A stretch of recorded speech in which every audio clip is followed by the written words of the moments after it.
नमस्ते। मैं Rajesh Narukar, assistant professor history, government college Kekri. इस वीडियो में आपका स्वागत करता हूँ। बीए पार्ट फर्स्ट का सेकंड पेपर प्राचीन भारत का इतिहास में मौर्य साम्राज्य के बारे में अध्ययन किया जा रहा है और पिछले वीडियो में मौर्य शासन प्रबंध के बारे में अध्ययन किया गया था।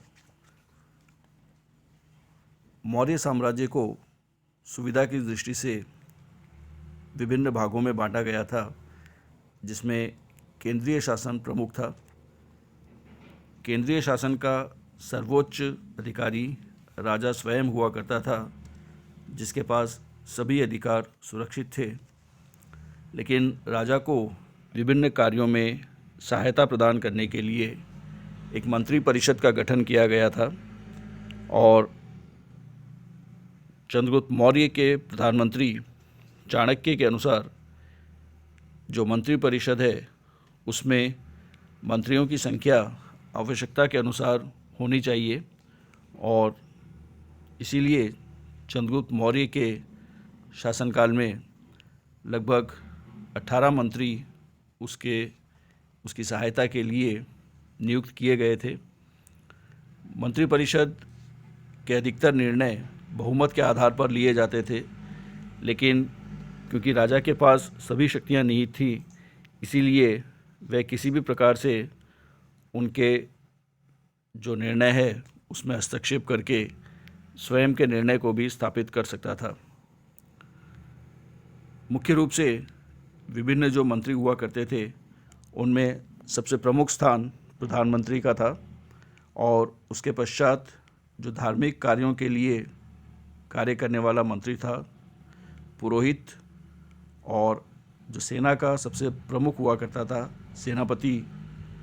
यही मूल रूप से प्राचीन जो भारत के विभिन्न काल में जो अधिकारी थे, उसी प्रकार से अधिकतर जो शक्तियां हैं वे इन्हीं के पास निहित थी। लेकिन एक विस्तृत साम्राज्य में विभिन्न कार्यों के लिए अन्य मंत्रियों को भी नियुक्त किया गया था। समाहर्ता कर एकत्रित करने वाले मंत्री को कहा जाता था, जो सभी प्रकार के टैक्सेस इकट्ठा किया करता था। सन्निधाता कोषाध्यक्ष को कहा जाता था, जो कि मुख्य रूप से जो वर्तमान में ट्रेजरर होते हैं, जिनके पास सारा जो खजाना है उसके रिकॉर्ड्स रखे जाते थे।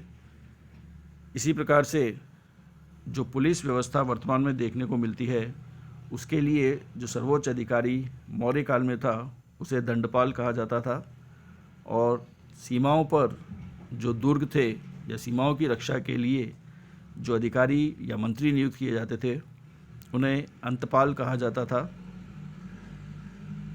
इसी प्रकार से जो राज्य के अंदर जो दुर्ग हुआ करते थे उनका जो प्रमुख होता था मंत्री, उसे दुर्गपाल कहा जाता था। और इसी प्रकार से विभिन्न मंत्री विभिन्न कार्यों के लिए नियुक्त किए गए थे। अमात्य शब्द का प्रयोग मौर्य काल में अत्यधिक मिलता है और किसी भी मंत्री को अमात्य या इसके अलावा महामात्र नाम से भी संबोधित किया जाता था। ये सभी मंत्री विभिन्न कार्यों में राजा की सहायता किया करते थे। साम्राज्य को विभिन्न प्रांतों में बांटा गया था और सामान्यतः यह माना जाता है कि चंद्रगुप्त मौर्य के शासनकाल में विभिन्न प्रांतों का गठन किया गया था, जिसमें एक नवीन प्रांत जब अशोक ने कलिंग को विजित किया था उसके बाद में कलिंग के रूप में स्थापित हुआ था। विभिन्न प्रांतों में उत्तरापथ जो है वो उत्तर पश्चिमी प्रांत को कहा जाता था, जिसमें अफ़गानिस्तान, गांधार, कन्नौज, कश्मीर आदि के प्रदेश सम्मिलित थे और उत्तरापथ की राजधानी तक्षशिला थी। मध्य प्रदेश जो स्थान था उसमें जो वर्तमान उत्तर प्रदेश, बिहार और बंगाल के राज्य हैं ये सम्मिलित थे और मध्य प्रदेश की राजधानी पाटलिपुत्र थी, जो कि विशेष महत्व जिसका की था मौर्य काल में।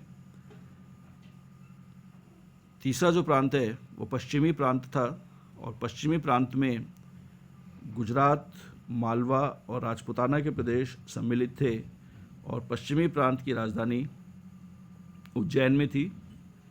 और जो दक्षिण भारत के प्रदेशों को विजित किया गया था, विंध्याचल पर्वत तक के जो प्रदेश जिसमें शामिल थे वो दक्षिणापथ कहलाते थे, और दक्षिणापथ की राजधानी सुवर्णगिरी थी। अशोक ने अपने शासनकाल में मुख्यतः एक ही विजय प्रमुख प्राप्त की, कलिंग के प्रदेश की विजय, और इस कलिंग को एक नवीन प्रांत के रूप में स्थापित किया गया जिसकी राजधानी तोशाली थी। प्रांत का जो प्रमुख है वो कुमार या कुमार महामात्र कहलाता था, और सामान्यतः राजपरिवार के सदस्य को ही कुमार के पद पर सुशोभित किया जाता था। अशोक स्वयं भी शासक बनने से पहले कुमार रह चुका था, और कुमार की सहायता के लिए विभिन्न महामात्य नियुक्त किए जाते थे जो कि प्रांत की व्यवस्था को बनाए रखने में कुमार का सहयोग करते थे। इसके बाद में विभिन्न जो प्रदेश हैं उनको गांवों में भी बांटा गया था, और जो अंतिम इकाई शासन की थी वो ग्राम ही थी, जिसका प्रमुख जो है वो ग्रामिक कहलाता था। इस प्रांतीय व्यवस्था के अतिरिक्त जो विशाल नगर थे, जिसमें उज्जैन और पाटलिपुत्र को माना जा सकता है, इन नगरों की विशेष व्यवस्था के लिए जो वर्तमान में म्युनिसिपल बोर्ड होते हैं, उसी प्रकार से मंडल स्थापित किए गए थे ताकि इन नगरों में जो विशेष प्रबंध हैं वो किए जा सके। मेगास्थनीज ने भी इस प्रकार के नगर मंडलों का उल्लेख किया है, और पाटलिपुत्र के लिए उसने बताया है कि जो बोर्ड था, जो मंडल था, उसमें नगर के शासन को देखने के लिए 30 सदस्य थे, और यह जो मंडल है उसको समितियों में विभाजित किया गया था, जिनकी संख्या कुल 6 थी। तो जो 30 सदस्य थे उसमें 6 समितियां थी, अर्थात सभी समितियों में 5-5 सदस्य हुआ करते थे, और ये समितियां विभिन्न कार्यों की देखभाल किया करती थी। जो पहली समिति है उसका कार्य नगर में उद्योगों की देखभाल करने का था, और सामान्य तौर पर जितने भी शिल्पकार या कारीगर थे उन सब के अधिकारों की रक्षा करना तथा उन सब के पारिश्रमिक का निर्धारण और उनका सही प्रकार से भुगतान हो रहा है या नहीं, यह देखने का कार्य पहली समिति का था। दूसरी समिति जो विभिन्न वाणिज्य या व्यवसाय थे उनकी देखभाल किया करती थी, और मुख्यतः नापतोल के साधन इत्यादि का ध्यान रखना, और सभी जो स्टैंडर्ड्स हैं उनको फॉलो किया जा रहा है या नहीं, किसी प्रकार से तोल और माप के साधनों में कोई गड़बड़ तो नहीं है, ये सभी देखने का कार्य दूसरी समिति का हुआ करता था। तीसरी समिति विभिन्न जो प्रकार की मिलावट है जो कि व्यापारी किया करते थे, उन मिलावटों को रोकने के लिए जो कार्य करना था वह तीसरी समिति के द्वारा किया जाता था। चौथी समिति विभिन्न जो सामान बेचे जाते थे उन पर बिक्री कर या जो सेल्स टैक्स है उसको वसूल करने का कार्य चौथी समिति का था। मौर्य काल में कई विदेशी भारत विभिन्न कार्यों से आते रहे थे, और इन विदेशियों की देखभाल करना और उनकी समस्त जानकारी और उनका रिकॉर्ड मेंटेन करना इस पांचवी समिति का कार्य था। और जो छठी समिति है वह जनगणना का कार्य करती थी, जिसमें जन्म मरण के जो रिकॉर्ड्स हैं उनको संधारित करना और उस आधार पर नगर की जो जनसंख्या है उसका निर्धारण करना इस समिति का कार्य हुआ करता था। इस प्रकार से केवल जो बड़ी सिटीज़ थी या टाउन्स थे, उन नगरों में जो विशेष व्यवस्थाएं हैं उनकी देखभाल के लिए वर्तमान की म्यूनिसिपैलिटीज़ की तरह उस समय भी मौर्य काल में भी नगर मंडलों की स्थापना की गई थी। राजा के कार्यों में न्याय व्यवस्था को बनाए रखना भी एक महत्वपूर्ण कार्य माना जाता है और मौर्य काल में भी गांवों से लेकर के विभिन्न नगरों में अलग अलग लेवल पर अलग अलग न्यायालय स्थापित किए गए थे और जो व्यवस्था वर्तमान में है अपील करने की हाई कोर्ट्स में, हायर कोर्ट्स में, वो व्यवस्था उस समय भी थी।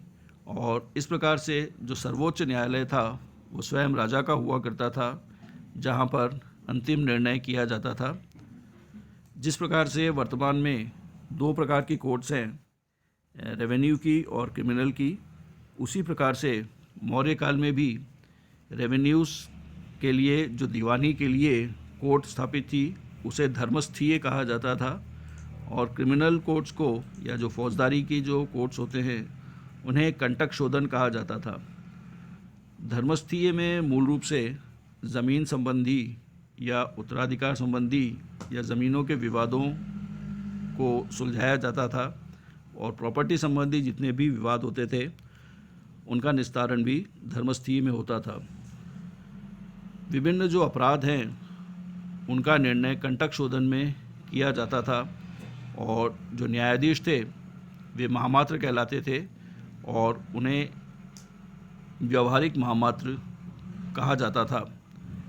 इस प्रकार से मौर्य काल में न्याय प्रदान करने के लिए विशेष व्यवस्था थी जिसमें अलग अलग लेवल्स के न्यायालय थे और इसीलिए मौर्य काल में जो अपराध हैं उनकी संख्या बहुत अधिक नहीं थी।